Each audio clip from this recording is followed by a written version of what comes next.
Regine, good evening. Thank you for joining us dito sa Facts First again. Good evening, Ian. Thank you for having me on. Good evening sa mga viewers natin. May naisip akong joke pero hindi ko na sasabihin. Ano? Sige. Saan ka nga uli nagsusulat? Joke lang. Okay, anyway, you're the si Regine po, Vice President ng Foreign Correspondents Association of the Philippines. Paki-explain nga doon sa mga hindi familiar dito. Ano ba itong FOCAP? Okay, so yung FOCAP, we were founded in the 1970s during the time of the dictatorship, no? Isa po kaming club tsaka organization ng mga foreign correspondents. So, karamihan sa amin, mix nationality kami. So we have Filipino members, we have members from all over the world, but all of us, and we have freelancers also.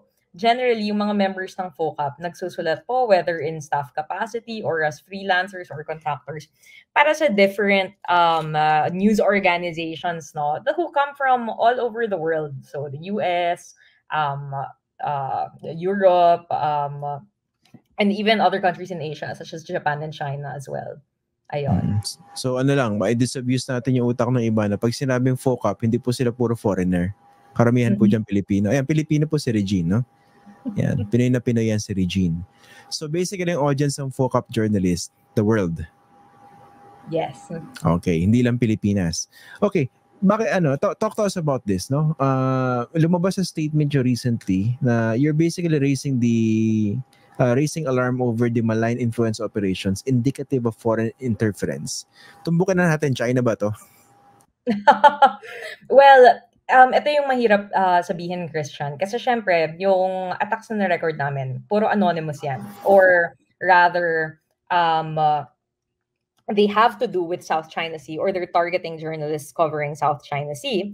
Pero hindi natin masasabi kung kanino ba talaga galing yung source. What we can do is just infer. Kaya ginamit po natin yung word na indicative, no, of foreign interference. So to kind of walk you guys through kung ano yung mga sample, no, ng mga threats na na-encounter natin sa mga members natin. Yung isa na na-mention dyan sa statement natin, impersonation or spoofing. So nag-record kami ng isang case where a journalist from a member agency of FOCAP parang nagkaroon ng fake email sa isang government agency claiming to be that journalist, claiming to be a foreign correspondent, trying to fish for information on South China Sea. Pero pinadala yon from a Google email at hindi galing sa company email. Wait, sorry, Regina. But when you say fish information about the West Philippine Sea, ano yung nature? Ano yung information na gusto niya makuha? At anong government agency ito? Okay. The government agency, I'm not sure if I'm at liberty actually to disclose what government agency it is, no?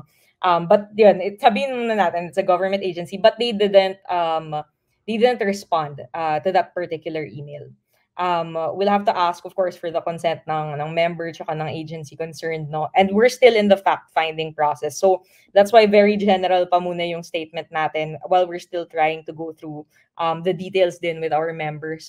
When we say this, give us an idea on how grave the situation was. Kasi medyo nakaka-alarm yung sinasabi nyo, no? So meron nagpanggap na kunwari, journalist na ito. Okay? Tapos sumulat sa isang government agency, kumukuha ng detalye tungkol sa West Philippine Sea. Basically, in-impersonate kayo, ginagamit kayo. Yung example na yun, that particular journalist. So nakaka-alarm yun kasi kung medyo dito naive yung okay, nauto yung government agency, pwede mag-release ng information, di ba? That's true. And that's why also we released the statement para magiging aware, not only yung public, also government agents. It's a cue to all the people who might be working with FOCAP to double check and verify if journalists reach out to them and try to see, no, if you know any of our members, try to cross-check precisely because we recorded a case like this at My Danger yan. So we're still trying to find the facts, no, Ian, pero sa pagkakaalam ko, if I recall correctly, in this particular case, it was trying to seek information or some form of comment from this agency regarding an issue related to South China Sea. However, hindi nga nag-respond yung government because they found the email suspicious. Paano nalaman ng journalist na merong ganun nangyari? That he or she was being impersonated? Yung agency yung nakalaman. So flinag sa colleagues dito sa Pilipinas ng government agency. Okay. Ano pa iba example? Yung mga nakita nyo. Kasi nakalagay dito, uptick in messages to journalists from fake or suspicious email addresses. Ayan, kasama ka dyan, Ian, di ba? Last kasama ako dito. year. Oo, last year we received, and kasama rin ako dito, we received emails from this specific address or person. And tell me, Ian, kung pareho ba yung experience mo? Kasi ako, I received it twice. Supposedly, with somebody of the same name, pero each email had a different email address. Na medyo suspicious, kind of spammy nga yung domain kasi magkaiba yung domain or something along those lines, no? So parang unang red flag yon. And if we got the same email, Ian, it was trying to get journalists to write about Vietnam occupation in South China Sea. And, diba? Pareho. So, kaya we should talk about this and kaya rin namin linabas yung statement na to, no? So that journalists are aware na medyo it might be a little more widespread than we actually think it is. So we're trying to get a rough head count of how many people got it. So sa pagkakaalam ko naman, wala namang journalist na pumatol, or some people tried to probe and the person didn't respond or hindi ma-verify yung identity. So hindi naman nilang nagawa yung mission nila to sway the news agenda, ano. But it's definitely important that we talk about it. Kasi once we started talking about it, we also realized na we were all getting the same email but from different email addresses. Diba? So, isa rin yung red flag in order for us to be able to tell that this is not an organic operation, diba? Hindi siya organic na whistleblower. Ayun. Dito sa mga viewers natin, baka hindi sila masyadong nakaka-relate doon sa specific na nangyari na yun, no? Kasi pag journalist, nakakatanggap kami ng mga tips kung saan-saan. And of course, we verify those tips. Pero in this particular case na binabanggit ni Regine, pareho pala kami ng pinag-uusapan. We received an email from this suspicious account. Sinasabi, parang ano siya yung tinititilate ka. Diba? Parang gusto niya, oy, meron akong scoop sa'yo. Diba? Isulat nyo to. Tapos nandun na lahat ng detalye. Diba? So kung hindi ka nag-iisip, okay na to. Hindi ka nag-verify, pwede mo namang isulat, diba? Pero mukha siyang consistent dun sa Chinese propaganda na nilalayo yung heat away from from China papunta sa Vietnam. Bakit yung Vietnam hindi nyo pinag-iinitan? Parang ganun yung tono niya, diba? Oo. Tapos very pa siya may isang part ng email na parang, I'm a concerned Filipino citizen. Pero Filipino ba talaga yung nagsulat nito? Kasi medyo sketchy yung email, ganon. Yung isa, medyo may typo sa Filipino name. So kaya medyo red flag. Tapos ayaw magpakita in person or to verify yung actual identity. Oo nga Pinaghihirapan pa nila magbasa ka lang ng ilang kolumnista rito out and out naman yung pagiging Chinese propagandist nila, di ba? Grabe, no? Dumidiskarte pa sa backdoor kasi yung iba Anyway, ano pa yung mga nakita yung example? So much so that you had to raise this in a formal statement. Ano pa ibang napansin nyo? Well, yung isang na-mention din namin sa statement namin ay may member kami na nakapag-record ng attempted hack sa kanyang account. But I have to clarify, Ian, at sinabi rin namin to sa statement namin, ang fina-flag lang ng Google or ng email server ay attempted hack from a government. We don't really know which government it is, no? So that's just something to be mindful of. It could be any government pretty much, and that's why we added the qualifier na hindi pa clear ang source ng threats. But if you put all of these cases together, then it's something just to be mindful about, no? Hindi naman natin sinasabi that we don't want to throw people into a panic or say that this is something that people are falling for, ganyan. Sa pagkakaalam naman namin, naagapan, quote-unquote, yung ganitong influence operations because people just don't fall for them or journalists just don't fall for them, at least so far. So, hindi pa gaano sophisticated yung mga operations na ito, no? There's an article that came out from the foreign publication Wired recently about why China is bad at disinformation operations. generally, like for example, in 2020, there was a network also that Facebook found that was traced to China. And it was a series of Facebook accounts na may AI na profile picture promoting Chinese propaganda on West Philippine Sea, also promoting certain politicians. Pero madali silang nahanap. So it's kind of so far, if you have a keen eye, if you're able to know, and if you look at the emails that are reaching out to you, if you look at yung trend, madali naman sabihin na, okay, troll ito, or okay, hindi ito legit, no? But the reason why we wanted to publicize this is just to make people aware that this is a phenomenon that is happening. So that if it happens to you, it's like they're throwing stuff at the wall, no, and they're seeing what sticks.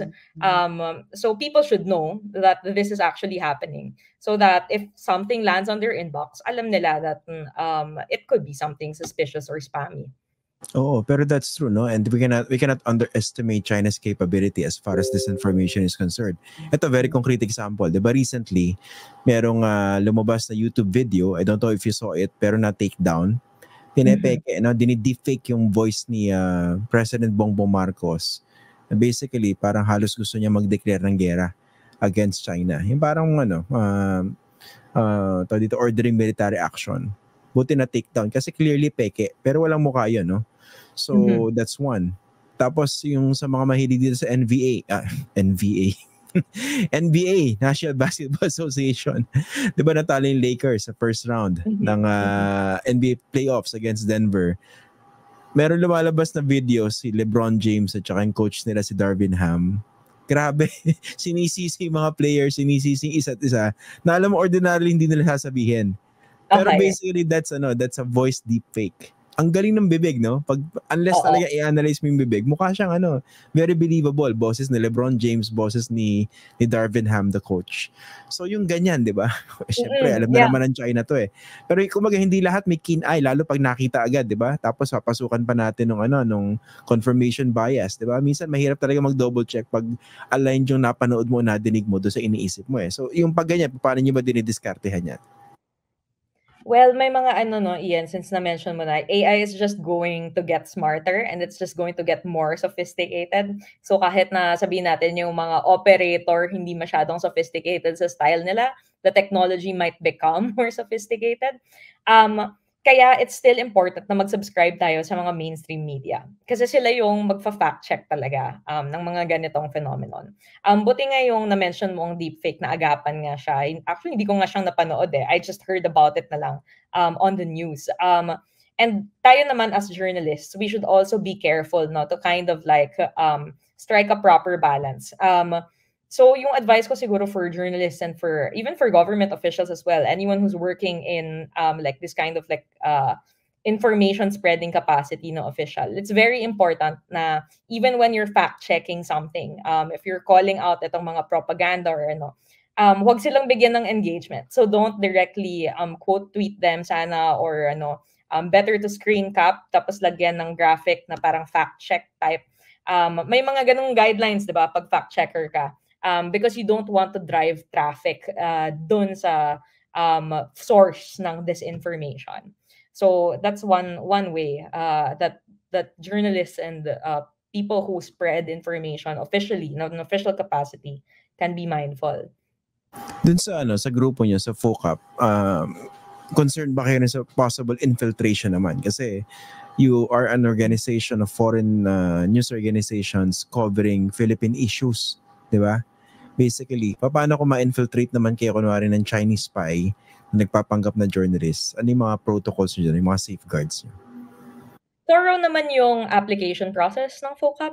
I would say we have an application form and we have certain requirements for members to be able to stay in the org every year. At isa dun sa mga requirements, Christian, apart from the fact na kailangan practicing journalist ka at vetted ka by an agency, is that you also have to be vetted by a board member or other people inside of the org. So this is a process na ina-approve ng board every year. We really go through each of the members. And we also need the endorsement of an agency as well. So parang may mga ganung process naman kami to avoid that from happening. And I remember, di ba, there was an instance na pati kayo, sinisi ng journalist, hindi lang pala kayo, no? Yung mga journalist na embedded doon sa mga resupply missions ng Pilipinas, sa Ayungin for instance, ang sinasabi nung China, di ba, sa pahayag nila, nag-i-invento raw, manipulated yung mga images, whatever. So yung ganyan, paano ba dapat yung, ano ba yung approach ng FOCAP?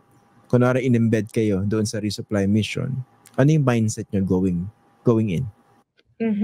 So it's just like the same as a local journalist, I would say, Ian. Pero syempre, sa FOCAP kasi, for quite a while, hindi talagang pumapayag yung government na siguro for safety reasons or whatever other risk reasons, no? It took a while for the government na pumayag na may foreigner talaga na mag-e-embed. So usually, kami yung nag-embed, yung mga Pinoy na staff or yung mga local na hire on behalf of the foreign. In which case, it's the dynamic is really just like reporting for a local outlet, no? So we go in, we immerse ourselves doon. And we get to witness the same as what a local journalist would and as what the Coast Guard also does, which is yung mga water cannon, yung harassment, yung cutting ng China sa West Philippine Sea.